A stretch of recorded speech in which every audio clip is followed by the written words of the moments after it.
Hey guys, I just wanted to be like my GH hero Chase today and wear a band-aid on my nose for a bit.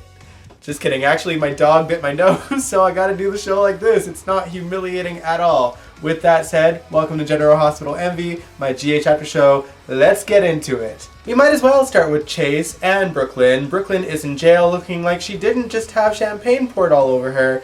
And Chase is being extra nice to her because she is all over the newspapers. I'm always a little bit confused on whether Brooklyn is a celebrity or not because, well, she was live streaming on Facebook as if she was a celebrity, but Lulu was her only view, and then she's making headlines on the front page of newspapers with BLQ did it again. Like she is a celebrity? I'm really confused. What are you, Brooklyn? Are you famous or not? Of course, the Quartermains had to do damage control and fire Brooklyn from ELQ. Brooklyn was really hurt and she decides to give all her ELQ shares to Link. So Valentine literally didn't have to do anything to Brooklyn to get her share. Speaking of Valentine, Maxie had her first day at Deception only to find out that he was their biggest investor. Both she and Sasha didn't have any clue about it, so they were pretty pissed. And look out, Sasha, because he is only going after ELQ for no other reason than you and Michael pissed him off by telling the truth. He is like a petty, hormonal teenager. Michael is having a hard enough week as it is. He had to rush Wiley to the hospital this week because he was having trouble breathing due to his past heart condition,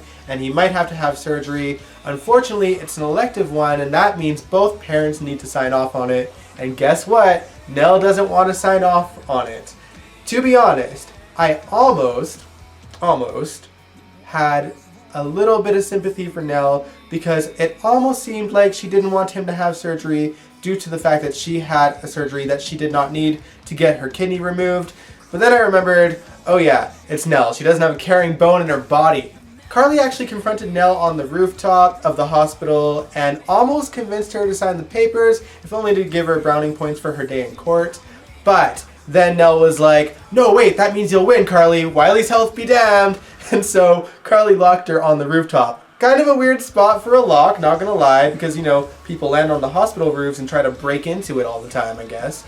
But whatever, it is what it is. Although I feel like this is probably gonna backfire when it comes to Nelle's day in court, and then she'll probably get custody of Wiley, because that's just the way the show is going lately. All the bad guys are winning.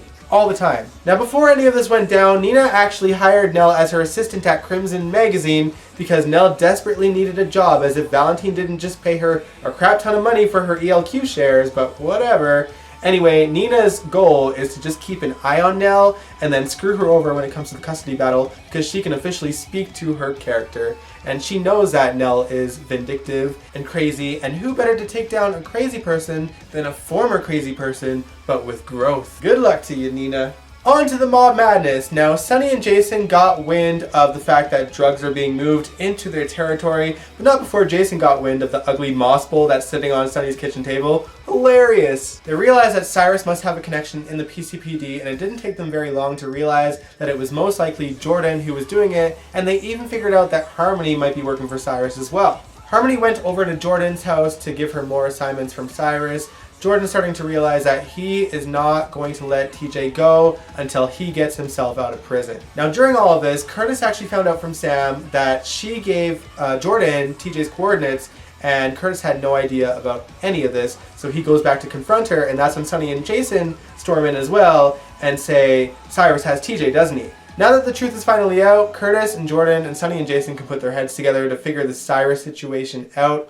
Obviously, they're going to have to get him out of jail, but Curtis doesn't want Jordan to end up in jail as a result, so they devise a plan to make sure that Jordan doesn't go to prison by basically throwing everyone else that was on her team that took Cyrus down under the bus, since they're dead anyway, so that she can stay out of jail and still protect TJ and get him out of Cyrus's grasp. And then Sonny and Jason can finish the job by killing him. Not that I think it'll be that easy, but at least the story will be a bit more exciting with Cyrus out of jail, but I do feel a little bit iffy because all the bad guys are winning. None of the bad guys are going to jail, and the bad guys that are left in jail are getting out of jail, so it's so frustrating. The bad guys are constantly getting away with everything, and speaking of that, Peter is still on his bullshit. He is fooling everyone, including Franco and Britt, and it is so frustrating. Everyone seems to think Peter is the greatest, and it's so annoying. I mean, he's even playing house with Finn and Anna, who are planning their wedding. And speaking of that, Finn and Anna asked Violet if she wanted to be a part of the wedding, but she was like, no thank you, I don't want my mom replaced.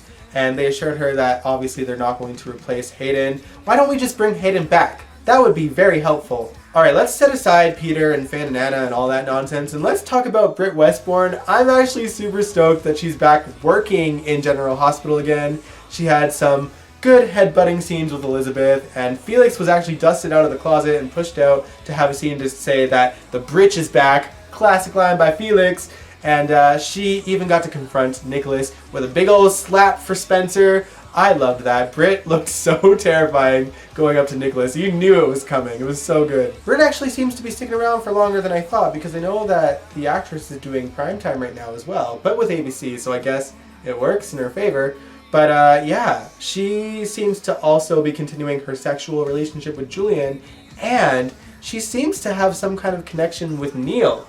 So I'm looking forward to seeing what that's about. Speaking of Neil, let's wrap this review up by talking about his non-girlfriend Alexis. She has had a doozy of a week, let me tell ya. Alexis's daughter Sam sent Spinelli on a doomed from the start mission to spy on her parole officer, doomed because Spinelli isn't even remotely stealthy, and while Spinelli catches her parole officer and a government official in the act of having sex in a car, both of them being married, they caught Spinelli filming them, and they were going to press charges against Spinelli. Sam brings Alexis over to save their butts, and while she does so, it gets the parole officer to be even more strict with her parole rules, and Sam blows up at Alexis for not fighting harder for her. I'm a little bit confused by that because somehow Sam's description of Alexis is not an Alexis I've ever seen, and I've watched the show for many years, and on top of that, what Sam says was enough to get Alexis to fall off the wagon and drink again. Are you kidding me? Call me crazy, but I'm pretty sure that Alexis would be able to handle her daughter's hurtful words, considering her other daughter just got saved from a cult, and she still didn't take a drink then. And of course, the person to pick her up from the bar is Julian, but I do give her props. He was literally her last call. She tried Finn, she tried Neil, she tried her daughters. No one picked up, so Julian was her go-to. At least I'm convinced that they're not going to get back together. Alexis seems over him, even though Julian doesn't seem like he'll ever get over Alexis. But I'm pretty sure Alexis has moved on permanently. Thank goodness. Anyway, what did you guys think of the show? Let me know in the comments below. And if you like this video, give it a big old thumbs up and subscribe if you want to. I'm going to take this band-aid off and put more polysporin on my nose. And I will catch you guys next time. Peace out.